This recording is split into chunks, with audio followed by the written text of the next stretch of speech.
Good evening. It's time again for sports news this Tuesday evening. I'm Anil Thomas. Over the next half an hour, we'll get you all the latest in the world of sports in and around the world. First up, the headlines we are tracking this Tuesday evening. Chennai wary of Delhi's potential at home in game number 5 of IPL season 12. Battle between Rishabh Pant's power versus MS Dhoni's acumen tonight.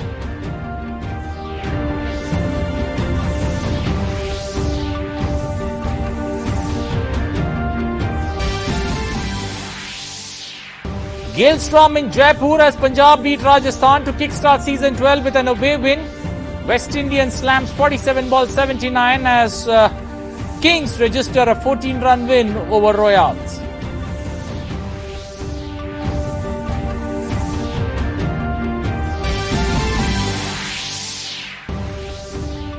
Day 1 of the Indian Open begins with the qualifiers. Indian doubles duo of Ashwini Punnappa and Sikki Reddy in action start with the win. Kidambi Srikanth and PV Sindhu in action on Wednesday.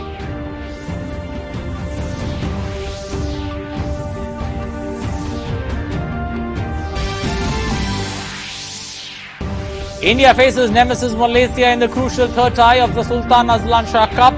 India placed third in the 6-team standings with 4 points after a win and a draw.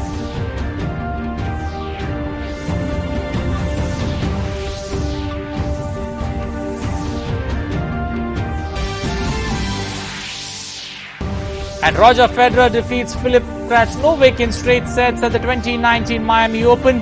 Will face Daniel Medvedev for a place in the quarterfinals.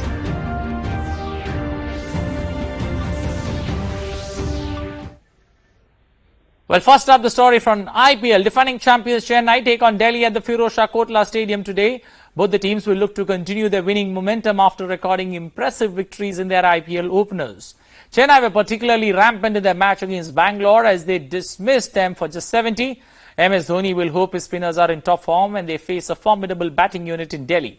In their last match, Delhi put a massive total of 213 on the back of a sensational innings from Rishabh Pant. Meanwhile, Punjab snatched victory from the jaws of defeat as Rajasthan lost their opening game of the Indian Premier League by 14 runs at the Savai Man Singh Stadium on Monday night. More than the victory, it was Punjab skipper R. Ashwin's man-khanding Rajasthan batsman Jos Buttler that highlighted the second innings of the game. With Buttler going great guns, it looked like Rajasthan would easily chase down Punjab's total of 184. But sadly, it wasn't to be as they lost wickets at regular intervals after the dismissal of Buttler. Even though Sanju Samson and Steve Smith looked like they had the game in control, Punjab had the last laugh. Earlier, Punjab rode on some power pack batting by Chris Gale to post 184 for 4. If Gale sizzled in the top half, Sarfaraz Khan finished the innings off with a huge 6.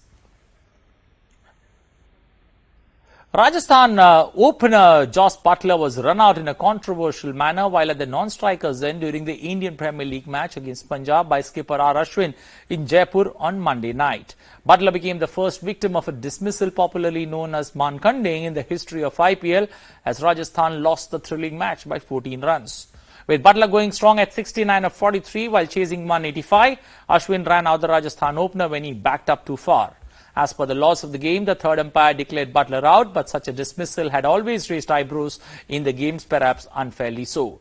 As expected, Buttler seemed furious and had a heated exchange with Ashwin before leaving the field. The dismissal is sure to create a big controversy going into the IPL 12 edition. Rajasthan were 108 for 1 in 12.4 overs at that stage, but finished at 170 for 9 in 20 overs. The dismissal is referred to as man-khanding after former Indian all-rounder Vinu Mankand. During the second test of the tour at Sydney, Mankand became a part of that one never-ending controversy of world cricket that gave birth to the term called man-khanding when he dismissed Bill Brown at the non-strikers' end.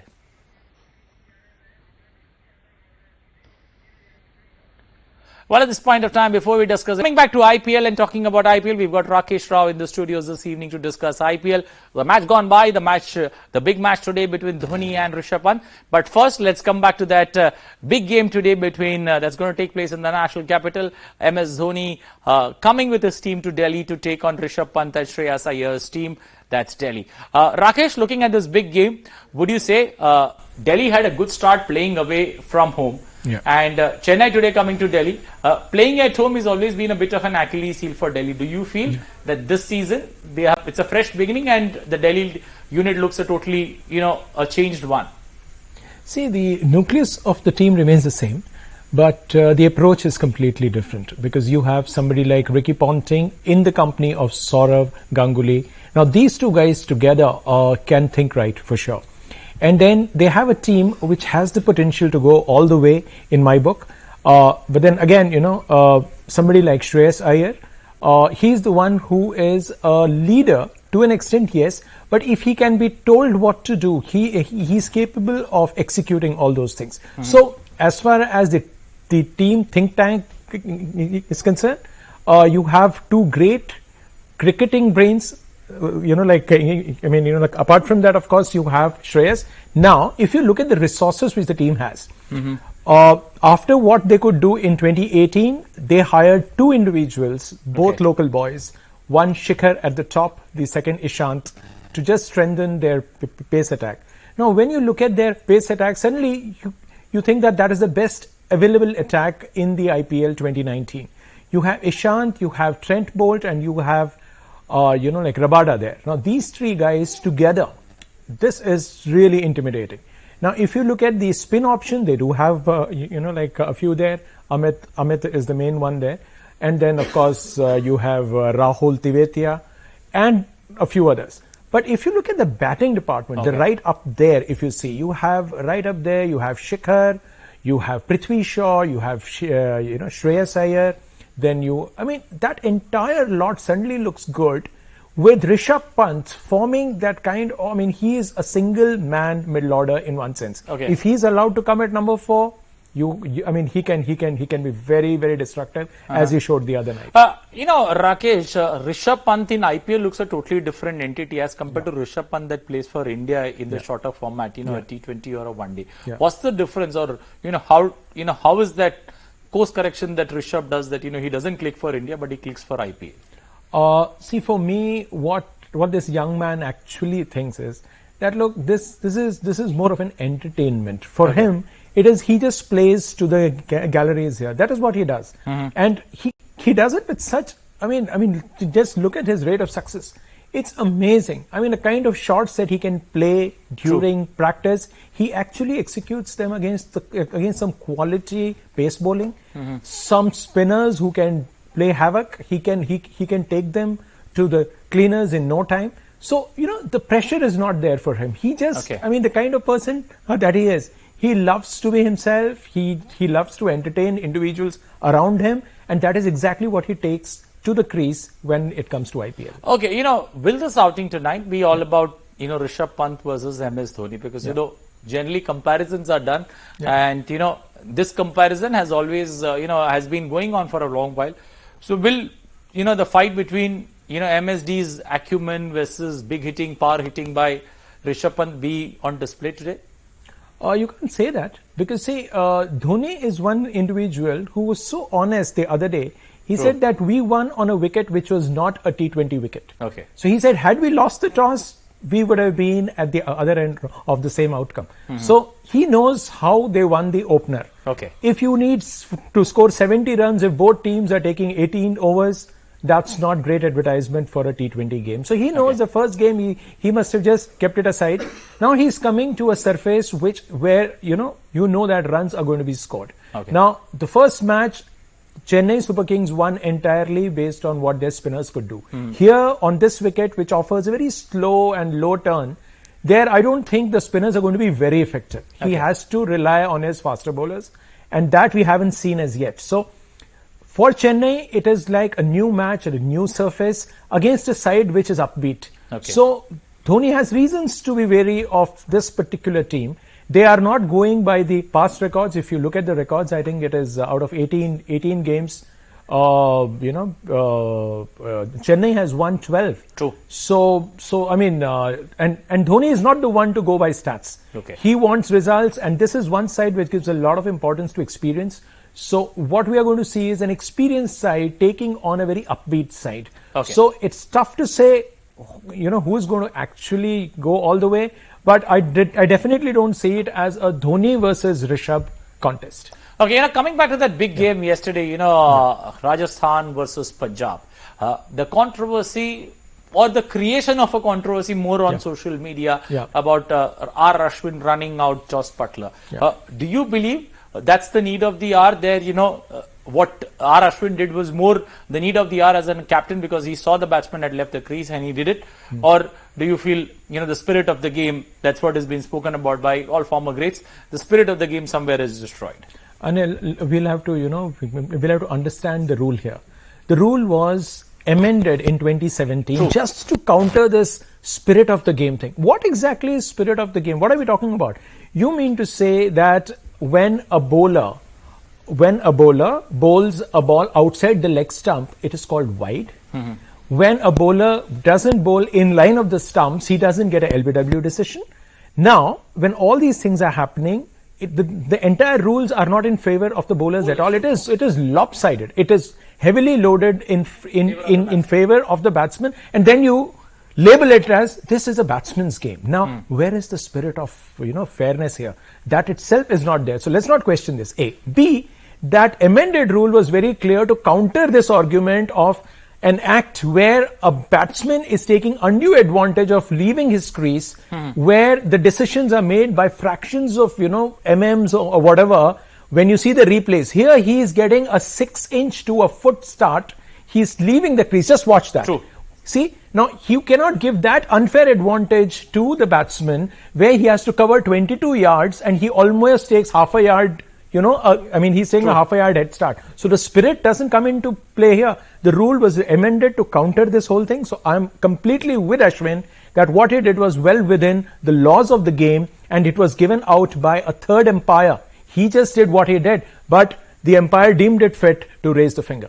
Okay, moving ahead now to hockey, where conceding last-minute goals have continued to hurt or haunt Team India for long now, and that's precisely what the team would look to avoid when it takes on Malaysia in its third league match of the Azlan Shah Cup hockey tournament in Ipoh on Tuesday evening.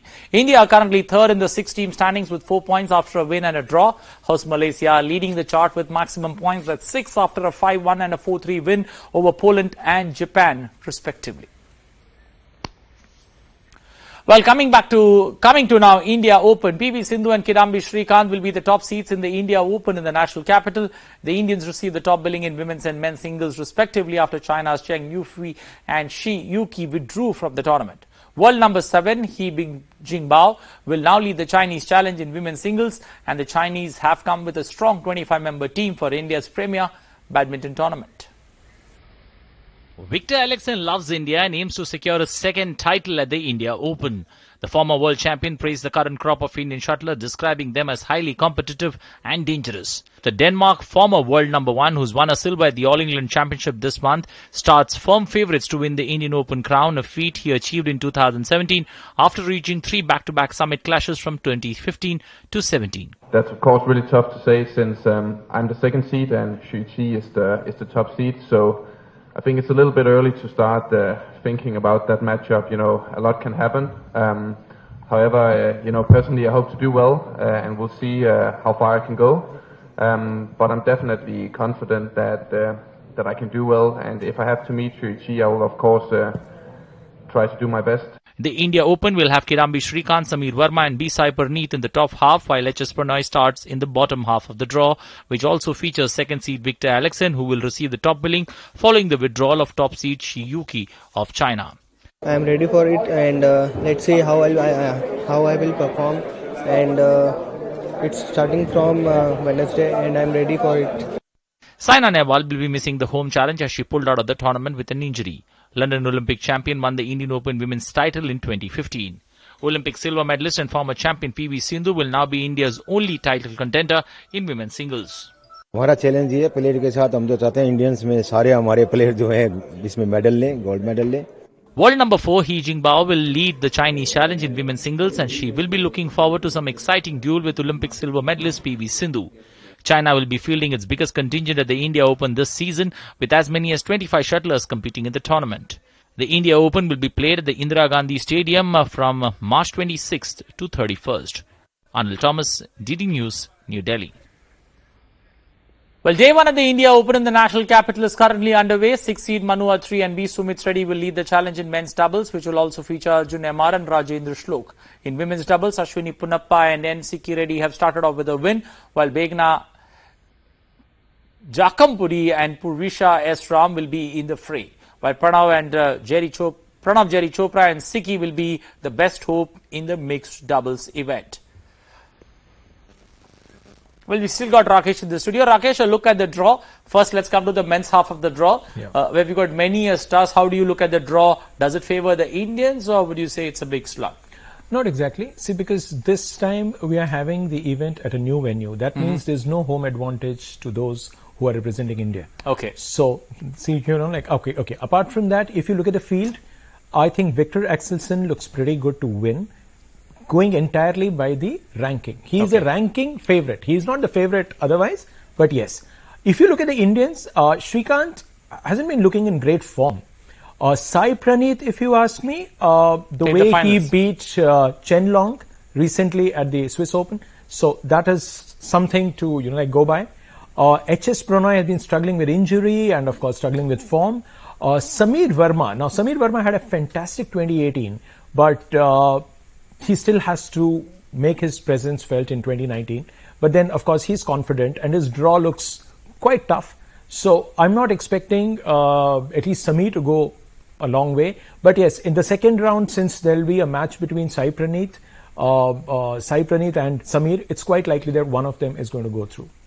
Okay, Rakesh, we'll leave it there. Thank you and appreciate you joining us this evening in the studios. Well, moving forward to tennis, Roger Federer moved into the fourth round of the 2019 Miami Open on Monday after he beat Filip Krajinovic 7-5, 6-3. Federer got off to a sluggish start in the third round fixture in Florida and suffered the first break of the match, but improved to revive his more dominant form and advanced to the next stage with a straight set win. The three-time Miami Open champion will face Daniil Medvedev in the fourth round of the tournament tomorrow. Well, more than 140 underprivileged school students in Delhi participated in a 5-day basketball training program. In keeping with the overall theme of gender equity, more than 70% of registered participants are girls. Here's more in this report. Driven by passion to perform, more than 140 underprivileged school students in Delhi took part in the basketball training program, Hoops Creating Hope. The opening ceremony began with an energy-charged march by Amar Jyoti students. In keeping with the overall theme on gender equity, more than 70% of registered participants were girls. Spearheaded by Kartikeya Goyal, a class 11 student, the program was a massive success with even specially able kids taking part. Basketball became a very unique way to approach sport for development in India. It's not cricket and it's not football and it's not kabaddi. And the reason that's an advantage for us is because it actually levels the playing field and it allows children to start at the same place where boys don't have a head start, and it allows them to see the impact that girls can have when they start equal. I'm excited to see, but regardless of what the skill level is, I'm excited to coach. And that's why I'm here. Just being here with Crossover Basketball. Their slogan says it all. It's Hoops Creating Hope. So I'm super honored to have this opportunity to make a positive impact. Renowned women basketball player Alana Beard, accompanying international level coaches, were at the forefront of this program. It's wonderful. I've been part of Crossover since 2012. We have been going to Chennai every summer, and so we're very excited to be in northern India and New Delhi right now for piloting the program and bringing the cause up here too. In the future, we are definitely going to expand assist not just over Delhi but across the country, and we're going to make sure that each and every child who is underprivileged gets the advantage that assist provides to each and every child. What is heartening to note is that 25 basketball coaches from across India have also volunteered to attend a coaches clinic with the promise to then provide international level coaching through a lens of social impact within their own communities. Hoops Creating Hope is a noble concept which works towards social transformation by engaging children in the true spirit of sports. The need of the hour is to have more such endeavors for societal transformation. With cameraman Raghu Prasad, this is Tapush Bhattacharya, TD News, Delhi. Well, a positive story there to wind our day up. But let's take a look now at some international stories in football, where Joachim Löw feels there is still work to do for Germany, despite his new look side winning 3-2 away to Netherlands in a high-quality Euro 2020 qualifier.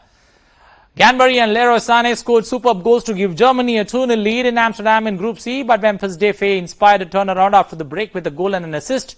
With the spoils seemingly set to be shared, Nico Schools came up with a late winner to give Germany victory at the Johan Cruyff Arena on Sunday.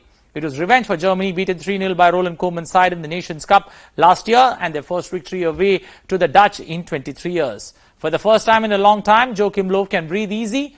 How Germany needed a night like this. It is a nation that has seesawed from crisis to humiliation over the past 18 months. First came that early exit from the World Cup in Russia, then a bitter race row that splintered the dressing room and saw Mesut Özil turn his back on the country. Germany suffered an early relegation from the UEFA Nations League Cup. Searching for answers, Löw reached for the axe. He dropped World Cup winners, 3 players, Müller, Boateng and Hummels from the side, and then brought about a different team altogether. In Amsterdam, Löw's decisions paid off spectacular. 2 things that were the talking points in Germany's hard-fought 3-2 win over Holland. Joachim Löw's game plan was ripped apart at halftime, and the Germans are still begging for a defensive solution. But all such things did not come up to the coach's mind as the team notched a hard-fought 3-2 win over Holland.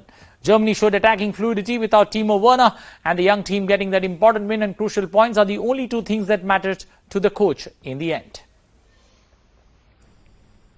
Einfach jetzt schon von Anfang an eigentlich auch und Beginn der Woche, wo wir uns wieder gesehen haben. Simply from the beginning, at the start of the week when we met, I had the feeling that the team could bring the power they had on the pitch. We had a couple of good chances. That was my opinion before the game in France and also the home game against the Netherlands. Our young team was very good, but we didn't reward ourselves then. But today we were able to make our strength a reality. Of course, I felt good after the game, very content. War mein Gefühl auch nach dem Spiel gut, natürlich. Well, Joachim Löw finally having a smile on his face. After all, Germany have defeated Holland after 23 years. Well, that's it in this edition of Sports News. We're going to be back again tomorrow evening, same time, same channel. Till then, goodbye. Take care.